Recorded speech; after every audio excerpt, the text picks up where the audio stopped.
काय ग बाजार कुठं आहे तू कुठं आहे काय करते आका बाजार हिंडून आले आख्या जेवढं भाजी उपटायला तरच नाही झाला भाजीचं हे करायला तरच नाही झालं एवढं तरच जागा भेटायला झाला आका बाजार हिंडून आली म्हणते इथं नको बरं ते म्हणते दुकानात गिरायक येणार नाही म्हणते मला आली उभी राहिली उचललं पोतं ह्या कोपऱ्याला आले इथं पोताने टेकवलं आणि पावतीवाले आले किती तास हिंडत होती बाजारामध्ये अर्धा पाऊण तास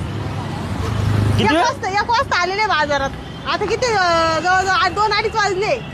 1-1.5 तास हिंडत होते बाजारात तरी कुठं जागा भेटायला हे बघा मंडळी बाजार कुठं आहे आणि आमची बाई कुठं उभी बघा अहो गिरायक यायचं म्हणजे कुठं येत हा ना फक्त एकाची माणसात काला पाहिजे गेले 2-4 गुन्हे गेले आता भाजी कशी एकदम ताजी ताजी लाल कोराची गावरान भाजी आहे जरा काय भावी सांगायला मग तशी 10 रुपयाची आहे पण 15 म्हणावं लागायचे 2 जणांना म्हणलं 10 रुपये भाजी ते लगेच म्हणे 15चे 2 द्या का मग आता सांगायची 15 ना 10 घेऊन जा तर तिचा 10 रुपये भाव येतो अशी तर शेतकऱ्याची गत आहे